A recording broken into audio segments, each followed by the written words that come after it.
Nós vamos continuar aqui agora a nossa série, A Rotina do Filho, né? Hoje nosso terceiro dia, né? Nossa terceira mensagem sobre isso. A primeira, nós falamos sobre a relação entre Jesus e a oração, né? Tendo ali a oração como uma cosmovisão de Jesus sobre o Pai, sobre si mesmo e sobre a forma como ele enxerga a humanidade.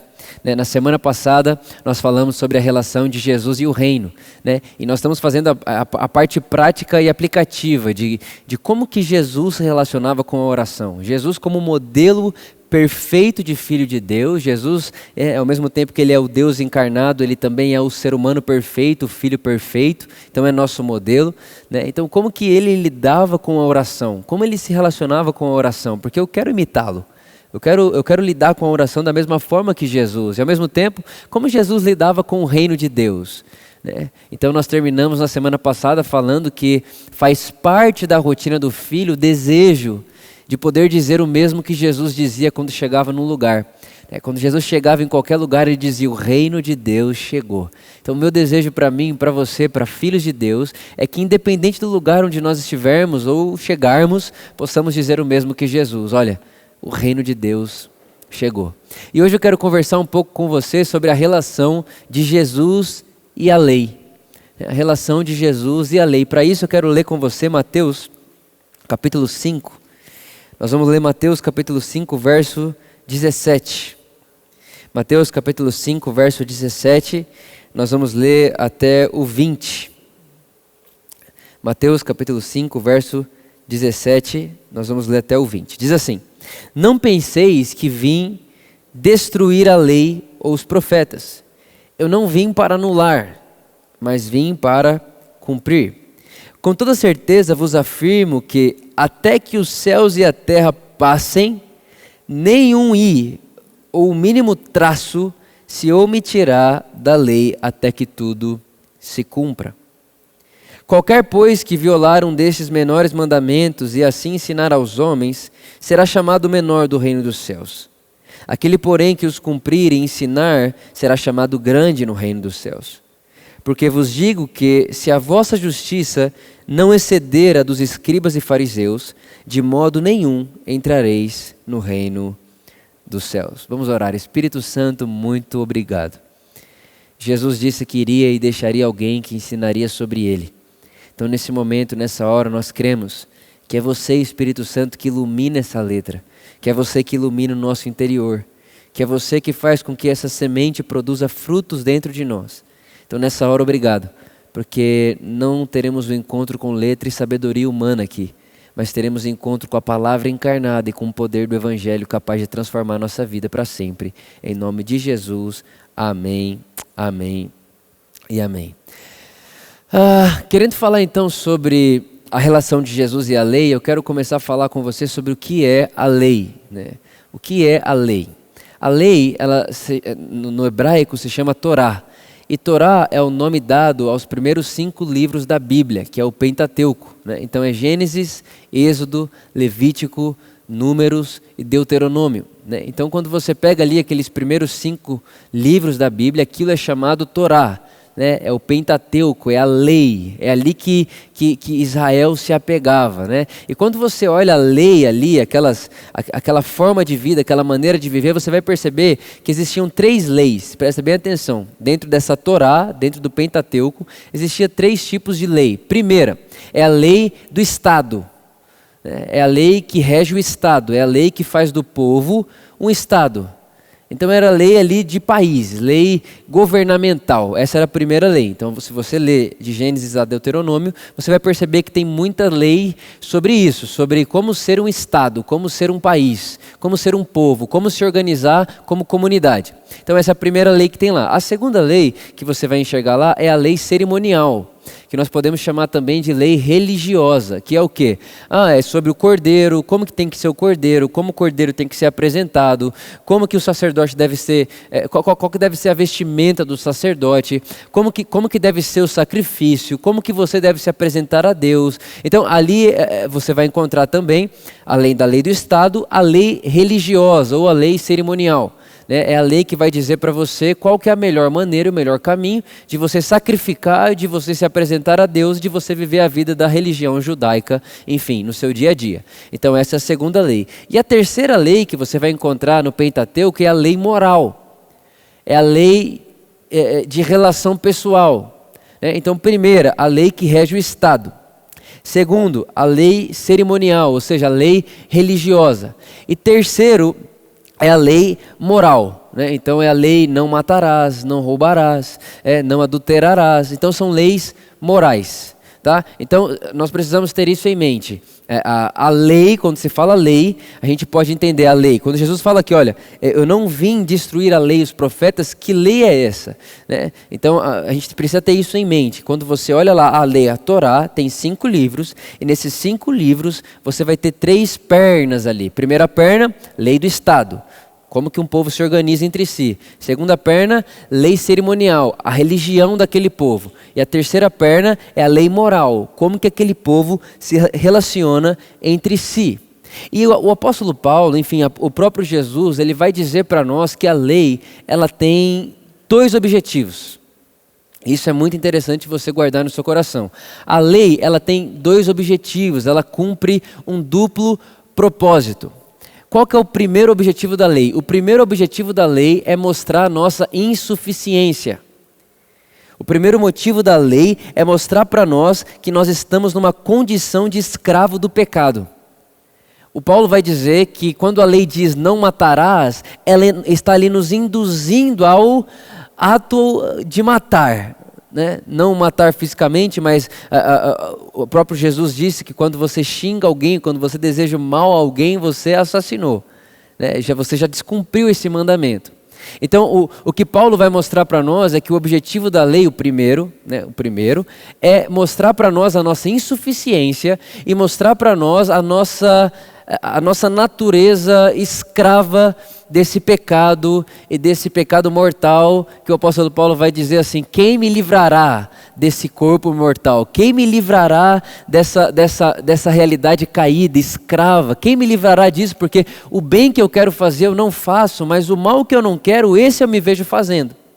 São palavras do apóstolo Paulo lá em Romanos capítulo 7, né, enquanto ele está ali descrevendo qual que é a sensação de alguém que vive sob a lei. Então a primeira coisa que a lei faz é, ela mostra para a gente a nossa insuficiência, a nossa escravidão do pecado. A segunda coisa que ela faz, ela conta para mim o seguinte: Vitor, já que você não consegue, porque você é escravo do pecado e insuficiente de cumprir a lei de Deus, você precisa de um Salvador. Então o primeiro propósito da lei: Vitor, você é pecador, você é escravo do pecado e você precisa assumir essa condição. Você não consegue cumprir a justiça de Deus.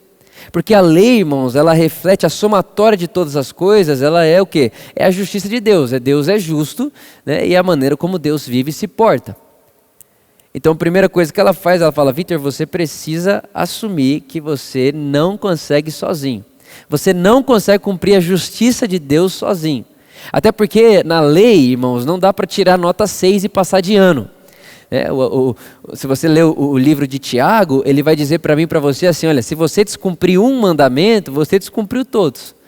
Então não tem como tirar 6 e passar de ano. Ou você tira 0 ou você tira 10. É por isso que mediante a lei, ninguém é considerado justo. Ninguém. Então ela vai nos contar que nós somos escravos do pecado e a nossa natureza caída é insuficiente e ela não consegue cumprir a justiça de Deus. Primeiro propósito, cumprido. Segundo propósito da lei, segundo motivo da existência da lei é essa necessidade de Cristo. Vitor, já que você não consegue, você precisa de um Salvador.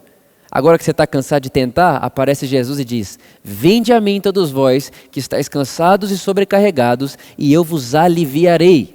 Eu vou tirar de vocês o jugo, presta atenção. Eu vou tirar de vocês o jugo pesado e vou dar para vocês o meu fardo, o meu jugo que é leve. Agora tem um segredo histórico nessa fala de Jesus. Jugo, presta atenção, era mais ou menos assim. O que significa jugo? Vamos supor, tem um rabino X aqui. E eu podia escolher qual rabino que eu queria me relacionar. Dentro da sinagoga, dentro ali do templo, né, eu poderia escolher qual o pastor que eu quero me colocar debaixo dele. Né? Até hoje é assim, você pode escolher a comunidade que você faz parte, qual que é o líder que você vai ouvir. Né? Até hoje é assim. Então tinha lá os rabinos, tinha lá os mestres. E aí eu vou escolher aonde eu quero andar, com quem que eu quero andar. E cada rabino tinha o seu jugo. O que seria esse jugo? É simples. Dá um exemplo para você. Você sabe que o judeu guarda o sábado, né? Então, por exemplo, o rabino X dizia assim, olha, se você andar 1 quilômetro no sábado, você não trabalhou, até 1 quilômetro. Ou seja, o jugo desse rabino dizia que no sábado eu posso andar no máximo 1 quilômetro. Em contrapartida, tinha o rabino Z. E o rabino Z dizia assim, não, você pode andar 5 quilômetros. Então, se eu fizer parte da comunidade do Rabino Z, eu posso andar 5 quilômetros, porque o jugo desse Rabino Z é, Vitor, você pode andar 5 quilômetros e você não vai ter trabalhado no sábado. Aí vamos supor que um dia, você que anda aqui com esse Rabino X, você vê o Vitor aqui que anda com o Rabino Z andando 5 quilômetros no sábado. Aí você olha para mim e fala assim, Vitor, hoje é sábado, por que você está andando 5 quilômetros? Aí eu vou olhar para você e falar assim, porque eu não ando com o rabino que você anda. Eu ando com o rabino Z. E o rabino Z diz que eu posso andar até 5 quilômetros. Então repare, irmãos, cada rabino tinha o seu jugo, ou seja, a sua interpretação da lei, a forma como ele enxergava. Olha, eu acho que se você fizer até aqui, você não descumpriu a lei. Se você fizer até aqui, você não descumpriu a lei. Por isso você escolheria com quem você gostaria de andar. E quando Jesus diz, olha, eu vou dar para vocês um jugo que é leve, ele está dizendo, se você vier e andar e se submeter ao meu pastoreio, você vai perceber que andando comigo eu não te coloco peso. O jugo que eu coloco sobre você é leve e suave. Eu não tenho um jugo pesado, eu tenho um jugo leve. Então esse é o segundo propósito da lei. É você e eu olharmos e dissermos uns aos outros, olha, nós precisamos de um Salvador. Nós precisamos de um pastor que vai nos salvar e que vai nos dar vida. E ao mesmo tempo que nós olhamos para isso e falamos, olha, preciso de um Salvador, Jesus, ele está de braços abertos dizendo, isso, pode vir para mim. Pode vir todos vós que estáis cansados e sobrecarregados. Então o duplo propósito da lei se cumpre assim. Número 1. Ele mostra para mim que eu sou insuficiente e escravo de uma natureza caída. Número 2, eu preciso de um Salvador e Jesus está de braços abertos para mim dizendo, vinde a mim todos vós que estáis cansados e eu vos aliviarei. Eu vou tirar esse jugo da lei que é pesado e maldito e vou dar para você o meu jugo que é leve, que é suave, que é o meu próprio jugo, é a minha própria maneira de viver. Agora quando você vai aqui para o texto, olha que interessante. Jesus ele diz assim, olha, não pensem que vim para destruir a lei, mas eu vim para cumprir a lei. E agora que nós sabemos o que é a lei e por que ela serve, né? Eu sei o que é a lei é a Torá tem 3 braços, que é a lei moral, a lei do Estado e a lei cerimonial. Era assim que a Israel se fazia comunidade, se fazia nação. Né? Agora, eu sei também o propósito de Deus ter dado a lei para o homem, nunca foi para salvar o homem, pelo contrário, o propósito de Deus dar a lei para o homem é para, número 1, o homem saber que ele não pode fazer isso sozinho, ele não pode se tornar justo sozinho, ele não pode se santificar sozinho, ele não pode ser declarado aceitável sozinho, e número 2, ele precisa de um Salvador. Agora que nós sabemos isso, vamos para a próxima fala aqui de Jesus. Ele diz, eu não vim para anular a lei, mas vim para cumprir. Esse texto é um dos textos que as pessoas mais me perguntam. Né? Esse texto é um dos textos que as pessoas mais falam, Vitor, mas a Bíblia não diz que Jesus não veio anular a lei? Por que a gente não vive mais sob a lei? Irmãos, presta atenção, aqui agora é a hora que você precisa entender do que eu vou te falar. Isso é uma semente que você precisa deixar produzir fruto no seu coração.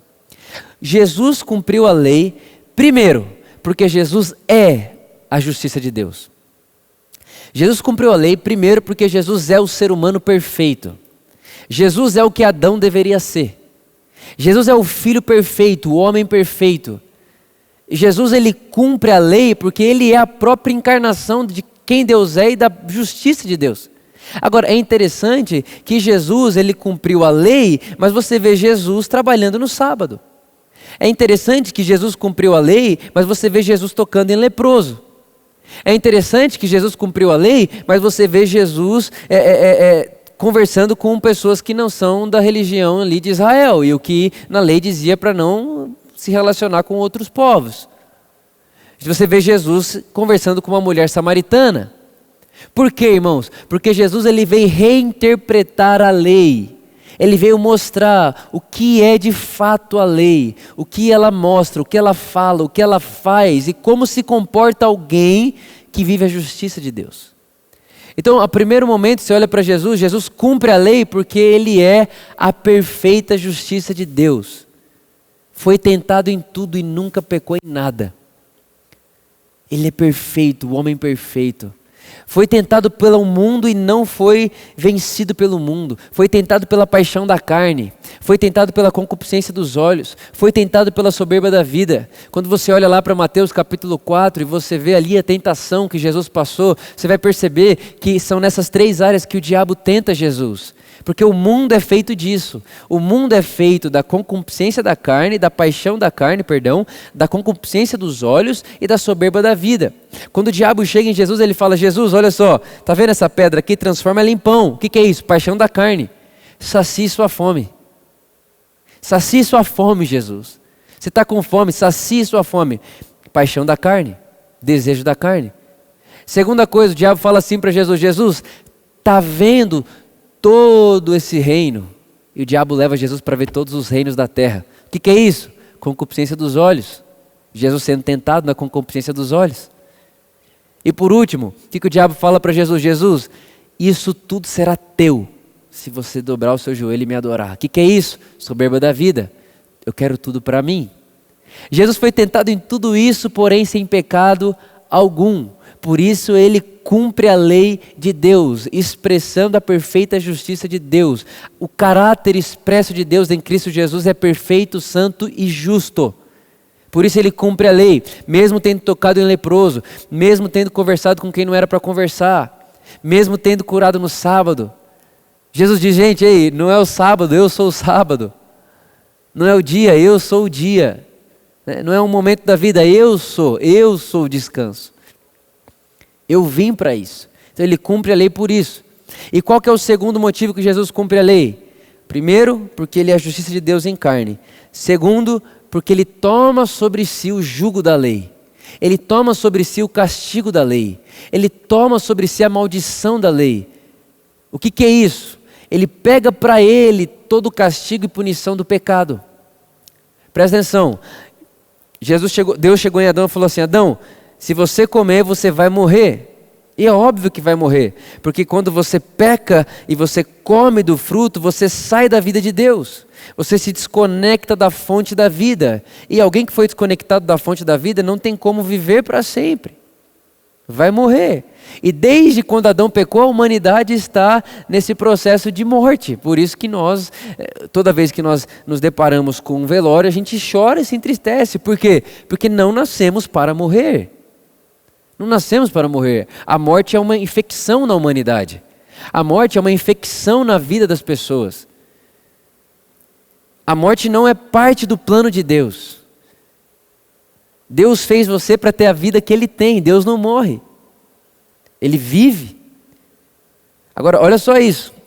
Jesus, Ele cumpre a lei porque Ele é a justiça de Deus. E Ele cumpre a lei porque Ele toma sobre si o castigo do pecado. Toda a ira de Deus contra o pecado do homem. Ele satisfaz a justiça de Deus, vivendo em perfeito estado, e ao mesmo tempo ele satisfaz a justiça de Deus, morrendo pelo pecado de toda a humanidade. Irmão, anota isso, escuta isso, grava isso. Primeiro, Jesus satisfaz a justiça de Deus, porque ele vive no estado perfeito, ele tem uma vida perfeita em ação e reação em caráter. E segundo, ele satisfaz a justiça de Deus porque ele toma sobre si todo o pecado da humanidade. Ele pega o castigo para ele. Ele pega todo o pecado de toda a humanidade e deposita sobre ele. É por isso que João vai dizer, nós acabamos de terminar a série de João há 3 semanas atrás, ele fala assim, olha, Jesus é a propiciação pelos pecados de toda a humanidade. Ele pega para ele isso. Então Jesus, ele cumpre a lei nesses dois mundos. Ele cumpre a lei vivendo como homem perfeito e ele cumpre a lei morrendo pelo pecado de toda a humanidade. É um duplo propósito ao mesmo tempo. Agora, olha que coisa mais linda isso aqui. Olha que coisa mais linda isso aqui. Lá em Atos, quando os apóstolos começam a pregar o evangelho, lá em Atos no capítulo 2, Pedro fala assim, olha, Jesus morreu, mas ele não pôde ficar lá. Por quê? Porque a morte não o pôde segurar. A morte não pode segurar Jesus lá. Por que não? Porque a morte tem poder para quem não é justo. A morte tem poder para quem peca. Jesus nunca pecou, a morte não tem poder sobre ele. É por isso que na cruz é Jesus quem se entrega. Ele diz, Pai, em suas mãos eu entrego o meu espírito. Porque, irmãos, a morte não pode matar um homem perfeito em estado de justiça. É Jesus que se entrega, é Jesus que se dá. Agora, olha só que coisa mais linda. É por isso que no 3º dia ele ressuscita. Ele ressuscita e ele vence a morte e ele quebra toda essa prisão e essa escravidão que nós tínhamos, porque, irmãos, a verdade é que todo ser humano nasce com medo de morrer. O nosso medo é a morte. É morrer de fome, é morrer de um acidente, é morrer, enfim, de vírus, é morrer do corona, é morrer, a gente não quer morrer. Aí vem Jesus, morre, ressuscita, olha para mim, para você e fala assim, eu te dou a vida eterna agora. Eu te dou a minha vida agora. Vitor, você pode nascer de novo e se você nasce do meu espírito, você não morre mais. O seu verdadeiro eu não morre mais. Dias atrás nós enterramos a minha avó. Ela morreu com vírus. E quando eu estava com a minha família lá em volta do caixão dela, não se pode fazer velório, a gente foi, né, colocar a minha avó então lá esqueci o nome, a gente foi colocar ela lá e eu fui dar uma palavra para a gente orar. E enquanto eu falava ali com meus familiares, o Espírito Santo falou comigo e disse, Vitor, a morte do corpo, por muito tempo, foi vista como uma derrota, uma perda. Mas para vocês, Vitor, vocês que creem na ressurreição, a morte é a última vitória. Porque depois da morte, irmãos, não há mais outro inimigo. Não há mais nada a ser feito. A Bíblia diz que a morte é o último inimigo a ser colocado debaixo dos pés de Jesus.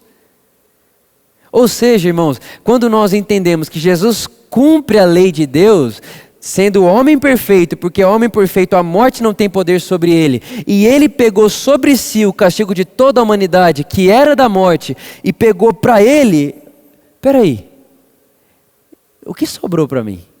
O que me resta agora? O que me resta agora? O que eu preciso fazer agora? Para entender isso, eu quero ir com você aqui rapidamente, Romanos capítulo 10, irmãos, isso aqui é muito lindo. Isso aqui é muito lindo. Isso aqui é muito lindo. Romanos capítulo 10, versículo 1. Presta atenção. Vamos lá, Jesus cumpre a lei porque ele é homem perfeito e Jesus cumpre a lei porque pega o castigo para si. O castigo que era a morte. Ele pega isso para ele. Por isso a morte não tem poder sobre Jesus. Porque Jesus não pecou. Por isso ele ressuscita. Por isso que ele é o Cordeiro perfeito que tira o pecado do mundo. Porque não há pecado nele. E como não há pecado nele, pode ser imputado nele o pecado da humanidade. Ele é um cordeiro sem defeitos. Não há defeito nele. Quando se você lê lá no Pentateuco, na lei cerimonial, uma das leis cerimoniais é que para você apresentar um animal como sacrifício pelo seu pecado, não podia ter nele defeito algum. Porque se houvesse defeito, não era aceito. O que era aquilo? Era um símbolo de alguém que morreria por nós sem defeitos. Esse alguém é quem? Esse alguém é o próprio Deus que se fez carne. Vamos lá, o que a gente faz com tudo isso? Romanos capítulo 10, verso 1, Paulo diz, caros irmãos, o desejo do meu coração e a minha oração a Deus em favor dos filhos dos israelitas é que eles sejam salvos. Porquanto sou testemunha quanto ao zelo que eles devotam a Deus. Contudo, o seu zelo não tem como base o real conhecimento. Irmãos, isso aqui a gente vê até hoje. Tanto com judeus, tanto com muitos irmãos católicos, evangélicos, cristãos, a gente vê até hoje. Gente que em nome do zelo acaba vivendo coisas que o evangelho não ensina que a gente viva. Acaba fazendo coisas, julgando pessoas, excluindo pessoas, fazendo com o outro que Deus não fez com a gente, fazendo aquilo que Jesus falou para não fazer. Não julgue, não taque pedra, não desconsidere o próximo, não se sinta maior do que o outro, não queira tirar o cisco do olho do seu irmão sem tirar a trave do seu. Então você vê muita gente fazendo o que Jesus falou para não fazer e são nossos irmãos. Mas por que eles fazem isso, Vitor? Porque eles têm zelo, mas é um zelo sem conhecimento. Conhecimento do quê? Da Bíblia? Não, conhecimento do Evangelho. Conhecimento do Evangelho, do Cristo que se fez carne, do que significa Deus deixar toda a sua glória, Deus que não usurpou o ser igual a Deus ao que devia pegar-se, antes tomando forma de homem.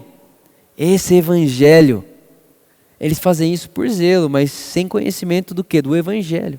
Olha só o versículo 3. Pois, não reconhecendo a justiça que vem de Deus, e buscando estabelecer a sua própria, não se submeteram à justiça de Deus. O que o Paulo está dizendo, irmãos? Olha só que coisa linda. Ele está falando assim, como eles não conseguem ver que a maneira de Deus fazer justiça é enviando Jesus, a maneira de Deus fazer justiça e justificar o homem é enviando Jesus, que Deus é justo e Ele é tão justo que quem se aproxima dEle não é condenado, mas justificado.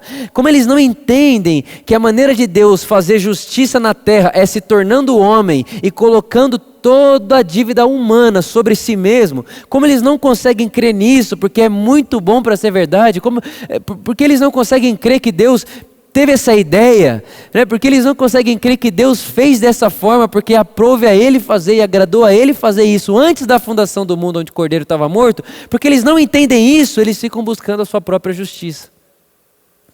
Então o que ele está dizendo? O que Paulo está falando? Olha, gente, eles não conhecem aquilo que Deus fez em Cristo, que é a justiça dele. Eles não conhecem, e porque eles não conhecem, eles continuam tentando estabelecer a sua própria lei, mediante o quê? Mediante a lei. Mas alguém vai dizer, Vitor, mas Jesus disse que a lei não foi cancelada. Jesus disse que veio para cumprir a lei. Calma. Olha o próximo verso, verso 4. Porque o fim da lei é Cristo. O fim da lei é Cristo. Irmão, é nítido. O fim da lei é Cristo. Por que Jesus é o fim da lei? Porque Ele cumpre ela. Ele cumpre ela. E presta atenção, quando Jesus se faz carne e vem viver na terra, Ele está fazendo ali uma obra substitutiva de toda a humanidade. Eu, Vitor, cumpri a lei em Jesus. Enquanto Jesus cumpriu, o Vitor cumpriu. Porque quando Jesus morreu, o Vitor morreu. Para que agora, quando Jesus ressuscite, o Vitor ressuscite com Jesus, irmãos. É muito bonito. Jesus, olha só, existem dois homens, Adão e Jesus, dois cabeças de raça. O que Adão fez prejudicou toda a humanidade. O que Jesus fez tem poder para salvar toda a humanidade. E da mesma forma que você não estava em Adão, quando Adão pecou para ser pecador, você não estava em Jesus, quando Jesus acertou e morreu e ressuscitou, para ser feito justo.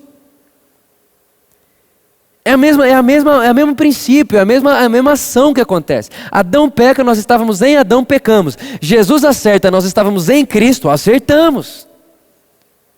E agora Cristo morre, porque Ele morreu pelo Adão que tinha errado aqui, e quando Ele ressuscita, o Adão que entra em Cristo ressuscita com Ele, e agora participa do poder da ressurreição. E quando Jesus ressuscita, o fim da lei é Cristo. Olha lá, ele continua, ele diz, o fim da lei é Cristo, para quê? Para a justificação de todo o que crê, não é mais do que obedece, é do que crê. Ah, Vitor, então eu não vou obedecer? É muito pequeno achar que quem crê não obedece, até porque, irmãos, as suas ações é fruto das suas crenças, ninguém faz o que não acredita. Você só pode fazer o que você acredita. Por isso que quando você se enxerga como pecador, pecado é o que você vive o dia inteiro. Você acorda e fala, eu preciso não pecar hoje, irmão. Você acabou de botar o pecado para você, ele que você acabou de criar ele. Você acabou de criar. Agora quando você acorda e fala, eu fui justificado em Cristo Jesus, já não vivo mais eu, é Cristo que vive em mim, a vida que vivo agora não é mais a vida do Adão, é a vida do Cristo, eu saí de Adão, eu morri para Adão, eu não sou um Adão melhorando, eu não estou num processo de Adão se tornando Cristo, eu já saí daqui, já vim para cá, agora eu estou num processo de permitir que esse Cristo cresça em mim, a fim de que ele apareça e a sua glória seja resplandecida através da minha vida. Você já acorda diferente, você já se enxerga diferente, você já se posiciona diferente, você já olha a vida diferente, você já olha o outro diferente, você já se percebe diferente, você já olha Deus diferente, você se arrepende de verdade. Esse é o arrependimento. Essa mudança de consciência. Ele continua. Porque o fim da lei é Cristo, para a justificação de todo o que crê. Ora, Moisés ensina dessa maneira sobre a justiça que vem da lei. Moisés ensina assim, ó, o homem que pratica a justiça da lei viverá por meio dela. O homem que pratica a justiça proveniente da lei viverá por meio dela. Moisés estava dizendo o quê? Você vai viver o que você obedece. Então Deuteronômio 28, se você fizer, Deus, você vai ver Deus fazendo por você. Se você não fizer, Deus não faz por você. Qual que é a maldição da lei que o Paulo vai dizer lá em Gálatas capítulo 3? A maldição da lei é eu viver por mim mesmo, irmãos. A maldição da lei é o Vitor ter como resultado da sua vida a própria capacidade do Vitor.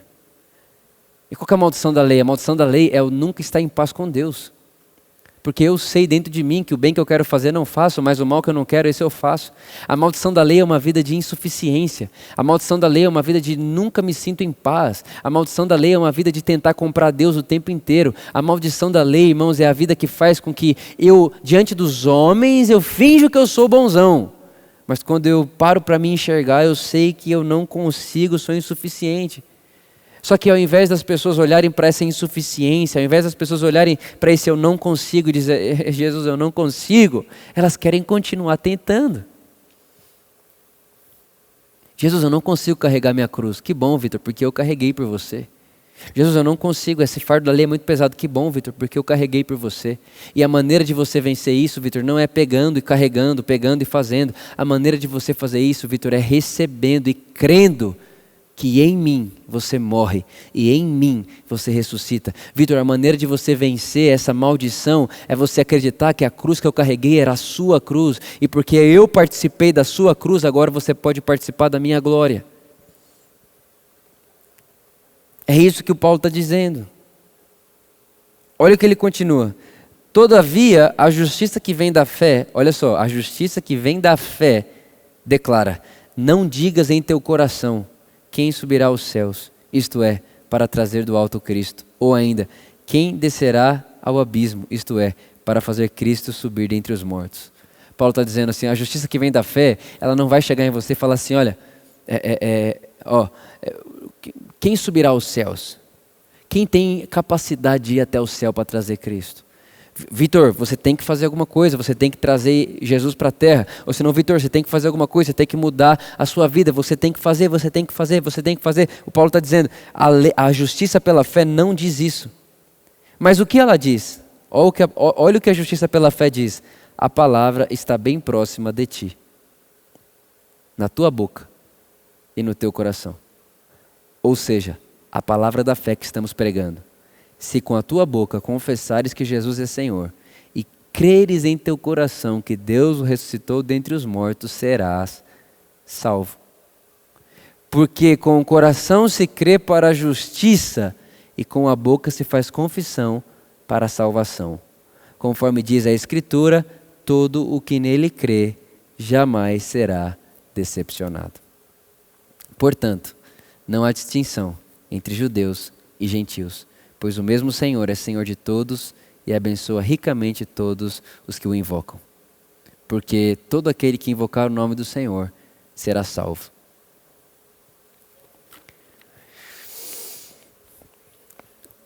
Qual que deve ser a nossa relação com a lei? Como que nós, como filhos de Deus, devemos se relacionar com ela? Primeiro, sabemos que o que ela produz é essa sensação de insuficiência do Vitor. Porque o Vitor não pode cumprir ela porque ela declara a justiça de Deus e o Vitor não tem natureza para isso, porque o Vitor estava em Adão quando Adão pecou. Segundo, ela me convida a me dar, ela me convida a se entregar, ela me convida a deixar de tentar por mim mesmo, ela me convida a abrir mão do meu ego e da minha ganância de ser o meu próprio salvador e dizer, eu abro mão de tentar me salvar sozinho, Jesus, eu preciso de você. E quando você diz, Jesus, eu preciso de você, Ele vai dizer para você isso, vinde a mim todos vós, que estáis cansados e sobrecarregados, e eu vos aliviarei, e eu vou dar meu jugo para vocês. Eu vou dar meu jugo para vocês.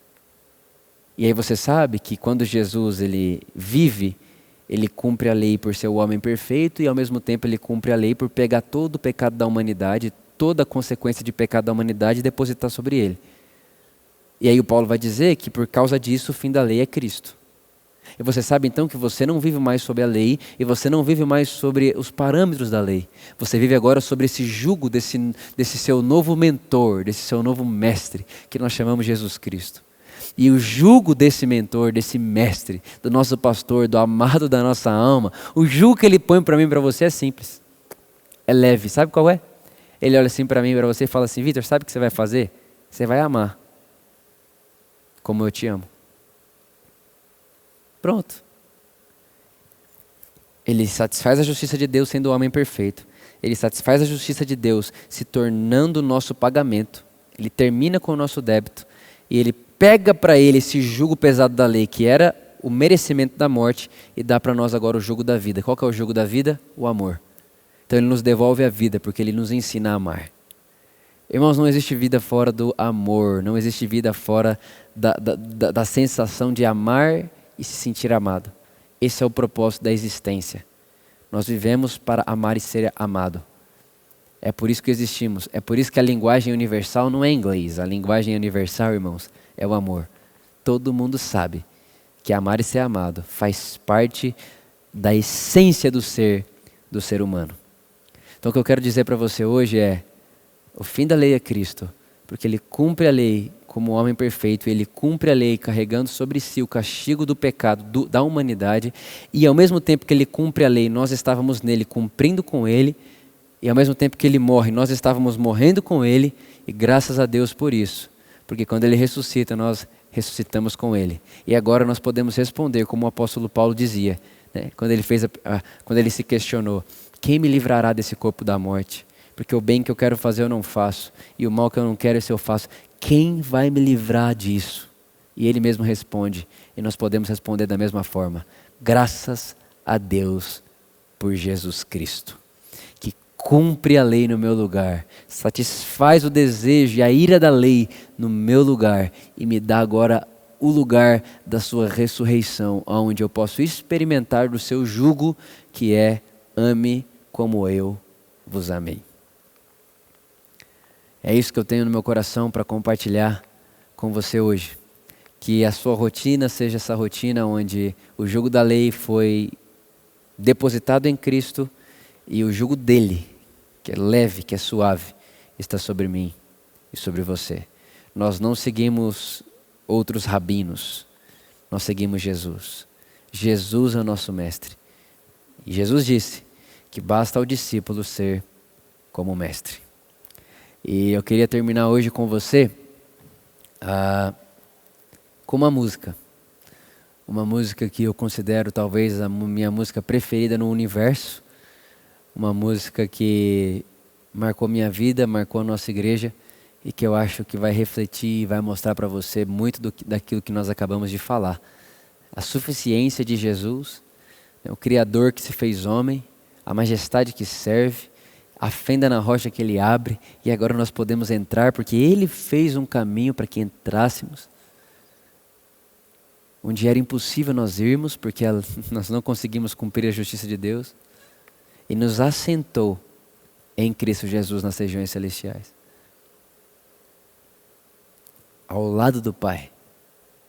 E por causa disso, nós não queremos cantar mais nada, a não ser a obra consumada de Jesus. Porque definitivamente, unicamente, exclusivamente, Jesus é suficiente. Que graça, paz, amor e favor se multiplique na sua vida e na sua casa. Amém.